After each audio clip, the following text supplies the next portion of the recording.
The focus for this week is on working with couples. And when we talk about couples in this sense, we're not referring only to married couples, though certainly inclusive of married couples, but I also mean to imply that these principles will be helpful when working with couples that live together and cohabitate but are not married, couples that live apart, whether or not they're married, and gay and lesbian couples, blended families, divorced couples that have both been divorced or where one partner has been divorced, young couples, old couples.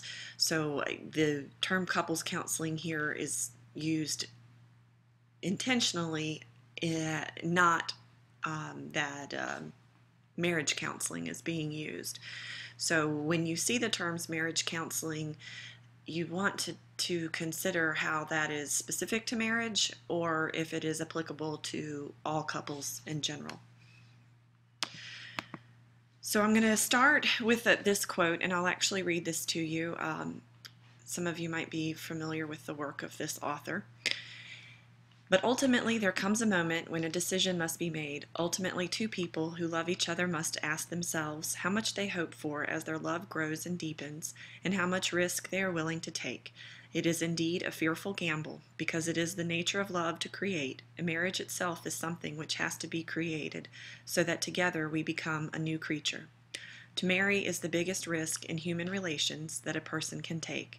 If we commit ourselves to one person for life, this is not, as many people think, a rejection of freedom.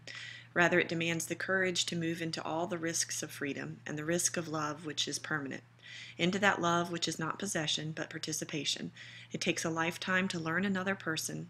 When love is not possession, but participation, then it is part of that co-creation, which is our human calling, and which implies such risk that it is often rejected. And the reason I love this quote is that I think it gets at the heart of the challenge of marriage, to be open, to open oneself to another person, and then to be open to that person being different. A lot of people, when they partner, they're partnering with an image of the person, who they hope that person is, who they want that person to be. And over time, in the relationship, that image starts to go away, and the nature of the person is there, the true partner. And you can either reject the real true person that is there, or you can reject that image or projection that you created of who you wanted your partner to be. So a lot of people, Dr. Phil has a quote that he sometimes jokes that women marry the potential in a man. And I think that in my experience working with heterosexual women, that there is some truth to that. I am careful to align myself too much with anything that Dr. Phil says. However, in that instance, I do think that everyone, to some degree, marries or partners with another person on the things that they want to see in that person. But over time, you have to let that go, and you have to be willing to get to know the real person that is there, and not just who you've projected onto them that you wish that they were. Plus, as in this quote, this new thing is born, which in here it's talking about a marriage, but just in general, it's a relationship. It's a third creature. It's not just the partner number one and partner number two, but out of the blending of those two people, there is this additional entity, and that is the relationship. So as a couples counselor, it's your job to support and have treatment goals that are targeting that third creature, the relationship. Whereas an individual counselor might be aligned with helping partner number one or helping partner number two. A couples counselor's work is in supporting that creature, the third creature, entity. So I want you to reflect on what is your personal definition of being married, your personal definition of marriage, and how do you define that? What ways do you struggle with that term? What do you consider to be the advantages of being married and the disadvantages? Were your parents married? If so, for how long? So those questions are specific to marriage, because that is a term that carries with it a lot of weight. I want you to think specifically about marriage for those first three reflection questions. But then for the last two questions, number 4 and number 5, I want you to think about more broadly just the term of a relationship, and here a loving partnered relationship, or trying to be loving. So how can you tell if a relationship is successful? And then how can counseling work to improve relationships?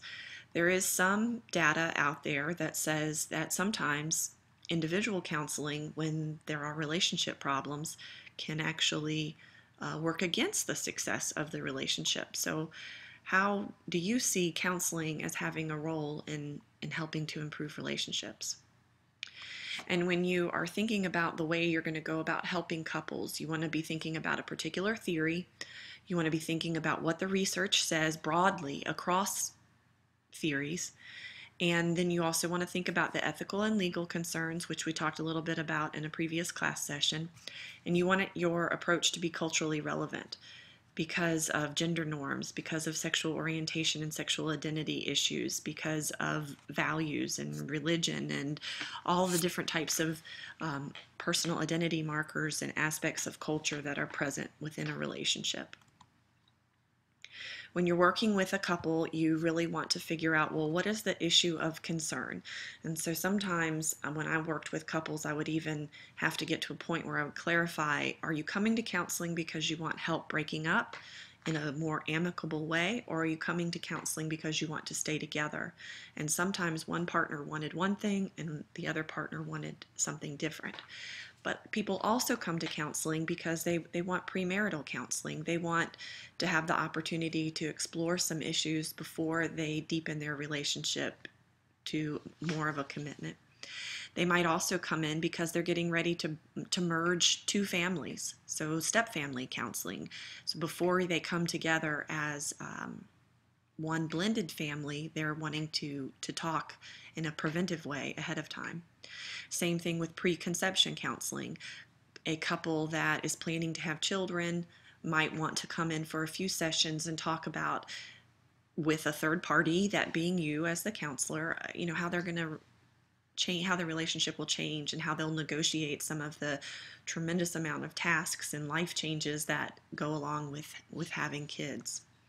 Then there's also the possibility that couples could come in because they're just adjusting to something. This could be adjusting to new work schedules, adjusting to living with an illness, it could be adjusting to just different stage of life. And then more serious things, there could be violence present, impact of trauma. Sometimes people who have had a lot of trauma in their past, when they get into a relationship, they are very wounded, and that takes a toll on the relationship. Of course, there's infidelity possibilities, substance abuse, physical and mental illness, or loss that has been experienced by the couple. One particular loss that is very devastating to couples is the loss of a child, and that is from miscarriage, stillbirth, all the way up to losing an adult child. You might have a romanticized idea that the loss of a child could bring a couple together because they have this shared grief. However, it is incredibly taxing on a couple, and many couples don't work out. Couples might also seek your guidance, like I said a few minutes ago, about because they're wanting help breaking up. Couples going through a divorce can come in and talk about different aspects of that. And then couples may also come to you after they've broken up, and what they're wanting to do is to talk about this new co-parenting relationship that is present. So it's still relationship counseling, but it's not romantic relationship counseling, it's co-parenting.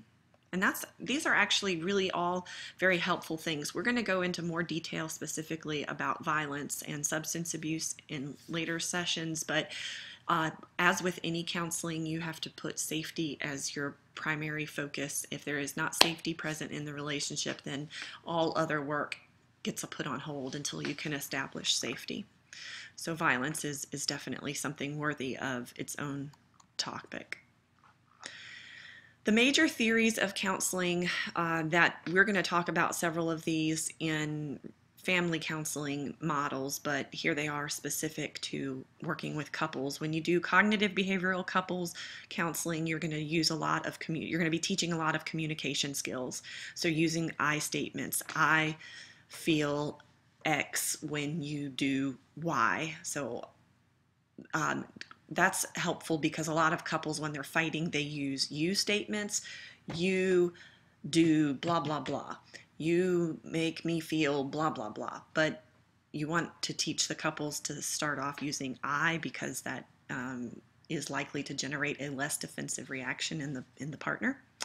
Object relations couples counseling is very interesting. There's some popular work, some books, nonfiction books about imagotherapy that you might want to be interested in if this grabs you, but it's about how we choose partners that resonate with ourselves, and how do emotions connect us to earlier events. How do we feel about the couple? What is the reason for defenses, and what do defenses say about basic anxiety? So this is really doing a lot of looking at a core sense of self that's developed in early childhood, and whether that's good or bad, and how we reflect that onto the couples that we work with as counselors, but also how partners choose each other, that they're drawn to resolving some attachment issue in their past, or so on. Structural strategic couples counseling.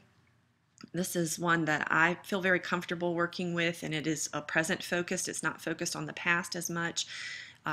It's a very optimistic point of view. You as the counselor will do a lot of joining and making structural diagnoses, which is not a mental health diagnosis, but it's looking at the interrelationships and seeing where things start to break down and trying to make corrections there.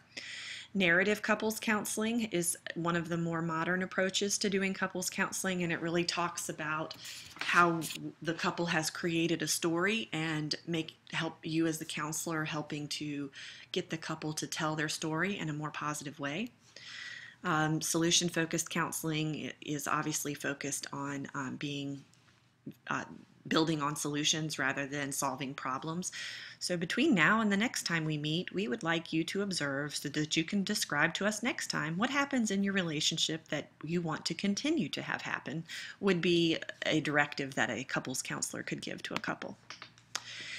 You are going to be making quite a number of observations as you work with couples, verbal and nonverbal, that are listed here. I won't go into them. You can read through them. I think they're pretty straightforward, but you're looking at who talks and who doesn't talk, where they sit, are they touching, what's the body language saying. So some ideal opening questions that you would want to start with for a couple session.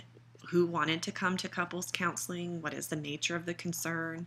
What would you like to get out of investing this time in your relationship? That's a very focused question. I like it.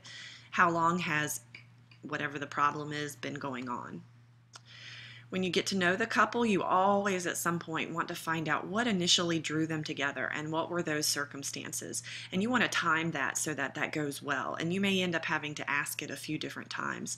But these are all very important assessment questions that, while they're helping you to learn more about the couple, sometimes they have the secondary benefit of helping the couple to get back in touch again with things that they like about each other, to normalize some of the stressors that they're going through, and to put some of the problems of their relationship onto those stressors rather than onto each other. That it's the fault of the stressors that they're having difficulty, not the fault of each other. Lots of hot button issues. It's the day-to-day grind of living with another person that wears down a marriage. And so sex, religious differences, and money issues, extended family members butting in or not butting in, children, incredibly stressful, chores, household tasks. And I like this quote as well: in every marriage more than 2 weeks old, there are grounds for divorce. The trick is to find and continue to find the grounds for marriage. Marriage is certainly the hardest thing I have ever done in my life. We have an entire course in our program devoted to you becoming more comfortable as a counselor addressing issues related to sex, and so I won't go into those now. A couple of recommended reading books here. John Gottman and Harville Hendricks have a lot that they've written about marriage and how to make it successful and things that can help guide your work as a counselor. Gary Chapman is kind of a light reading, and it's not something that necessarily will help you with your couples counseling, but could help you with a marriage enrichment or couples enrichment type program. And it is written from a Christian perspective, so not applicable